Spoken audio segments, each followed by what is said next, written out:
एक ऐसा शख्स जो अपने खानदान के जुर्म से नफरत करता था, आखिर वही दुनिया का सबसे ताकतवर माफिया डॉन कैसे बन गया? आज की कहानी सिर्फ गोलियों की नहीं, बल्कि ताकत, वफादारी और धोखे की ऐसी दास्तान है जो आखिर तक आपको अपनी गिरफ्त में रखेगी। न्यूयॉर्क के ताकतवर कोर्लिवन खानदान की बेटी की शादी जारी है। हर तरफ खुशियां हैं, मगर इसी तकरीब में लोग अपने मसाइल लेकर माफियाबाज डॉन वेटो कोर्लिवन के पास आते हैं, क्योंकि वो ऐसा शख्स है जो इंसाफ भी अपने अंदाज में करता है। डॉन के 3 बेटे हैं, मगर सबसे छोटा माइकल कोर्लिवन इस दुनिया से दूर रहना चाहता है। वो जंग का हीरो है और एक आम जिंदगी गुजारने का ख्वाब देखता है, लेकिन किस्मत उसके लिए कुछ और ही लिख चुकी होती है।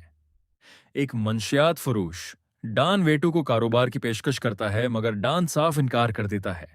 यही इनकार एक खूनरेज जंग की शुरुआत बन जाता है और चंद ही दिनों बाद डॉन पर कातलाना हमला कर दिया जाता है। अपने बाप को मौत के करीब देखकर माइकल पहली बार मैदान में उतरता है। वो निहायत खामोशी से एक मंसूबा बनाता है और एक रेस्टोरेंट में दुश्मन और उसके साथ मौजूद करपट पुलिस अफसर को गोली मारकर हलाक कर देता है। उस एक फैसले के बाद वापसी का हर रास्ता बंद हो जाता है।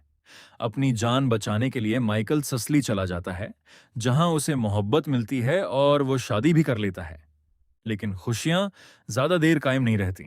एक कार बम धमाके में उसकी बीवी मार दी जाती है और माइकल अंदर ही अंदर मुकम्मल तौर पर बदल जाता है। उधर अमेरिका में उसका बड़ा भाई सोनी भी दुश्मनों के हाथों बेरहमी से कत्ल कर दिया जाता है। अब खानदान टूटने के करीब है। कुछ उर्से बाद माइकल वापस आता है और उसका बूढ़ा बाप उसे आने वाले खतरात से खबरदार करता है। जल्द ही डॉन वेटो दुनिया से रुखसत हो जाता है और पूरी सल्तनत माइकल के हाथ में आ जाती है। लेकिन माइकल जल्दबाजी नहीं करता। वो खामोश रहकर अपने दुश्मनों को यकीन दिलाता है कि सब कुछ मामूल पर है, जबकि हकीकत में वो एक ऐसा मंसूबा बना रहा होता है जो तारीख में याद रखा जाता है। चर्च में अपने भतीजे की बपतिस्मा की तकरीब जारी होती है। माइकल खुदा के सामने खड़ा होता है और इसी लम्हे उसके हुक्म पर मुख्तलिफ मकामात पर उसके तमाम दुश्मन एक एक करके मार दिए जाते हैं। चंद मिनटों में हर मुखालिफ खत्म हो जाता है और माइकल बाज़ाब्ता तौर पर नया गाडफादर बन जाता है। जब उसकी बीवी उससे सच पूछती है तो वो इनकार कर देता है।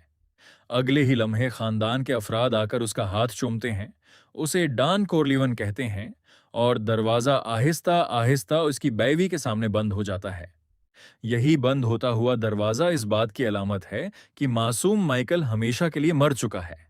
अगर आपको फिल्मों की ऐसी मुख्तसर मगर दिलचस्प समरेज पसंद आती हैं, तो वीडियो को लाइक करें, अपनी राय कमेंट में ज़रूर बताएं और ऐसी मज़ीद शाहकार फिल्मों की कहानियां देखने के लिए द फाइनल चैप्टर को अभी सब्सक्राइब करें।